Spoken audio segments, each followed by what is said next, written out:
So the first tenet of the neuroscience of leadership and performance is staying cool under pressure. We all say that particularly in these times that's a good trait to have in the workforce. Yes, no? Is this an English speaking audience? Cool. Okay, making effective decisions. Because we don't want to talk. Put your hand up if you think making effective decisions is important, particularly in leadership. Good, we've all woken up now. Okay, the next one is getting along with others. And that's important not only for leadership, but just in a workplace and also in life, because our brains are social organs. They have evolved in an environment of social interaction, so it's pretty critical.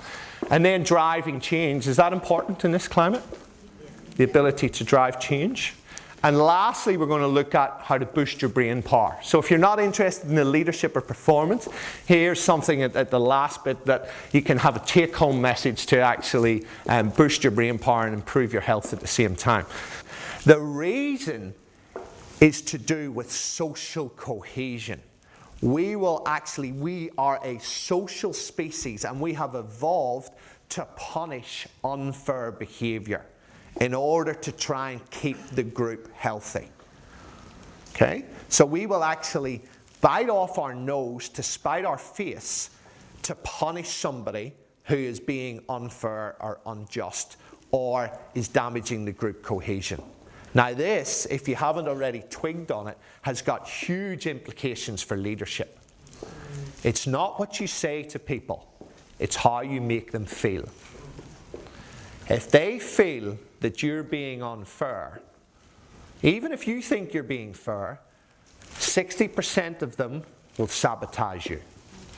They will punish you, and they'll put themselves out to punish you because of a perceived injustice. And the reason is because the right insula, the center of disgust in the brain, becomes active.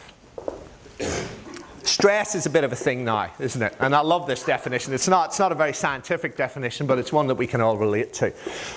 So how do we actually deal with stress and stay cool under pressure? Well, anybody seen this before? The performance curve, or an inverted U curve. So we can see that there is an optimal level from here to here. There is an optimal level of arousal or stimulation at which we're in the high performance zone. If we're not aroused enough, people who do boring jobs, no way you're going to be high performance because you're just not stimulated. So some stress is good. This whole thing about stress being bad, it's a load of rubbish. Some stress is good, that's called eustress. Some stress is bad, that's called de-stress. That's when you can't cope with the stress. And it depends often whether you see it as a challenge or you see it as a threat. So the whole reframing is very critical, but there's a huge amount in the high performance zone, and then too much stress, too much arousal, very rapid decline in performance. We've all been there, haven't we? So what are your strategies for working under pressure? Do we all have a strategy? Who here can honestly put their hand up and say they have a stress management strategy that they use every single time that they are stressed? And I'm not talking about heavy drinking.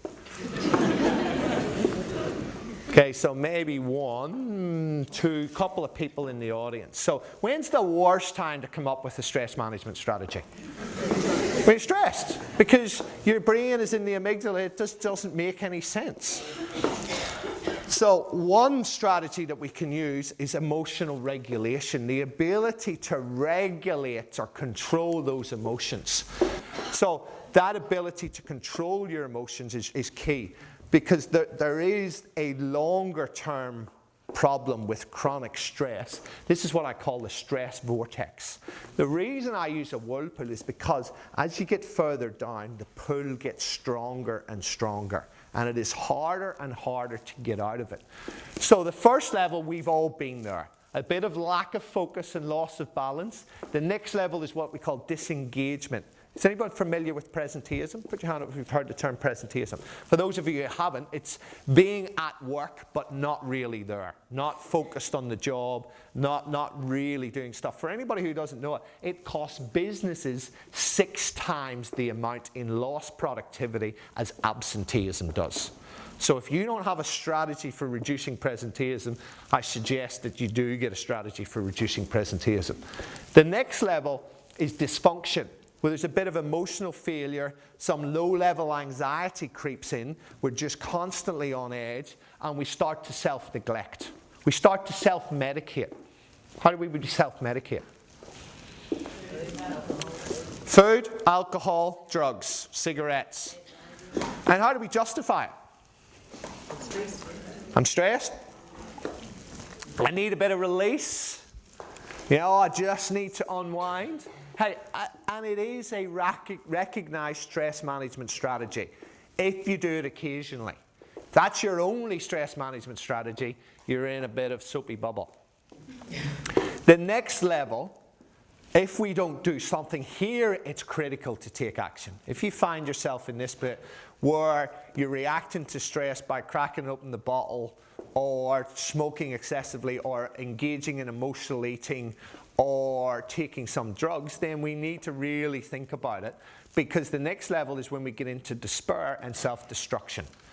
This I would qualify as when we are drinking alone and drinking really excessively or taking drugs or are emotionally eating to the point where we are aware that it is affecting our relationships and our performance and our health, but we continue to do it.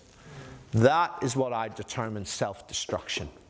Guys, if you're here, it is critical to take action, because the pull, the downward pull, becomes very, very strong here. And the next level is depression and a sense of futility and what we call anhedonia.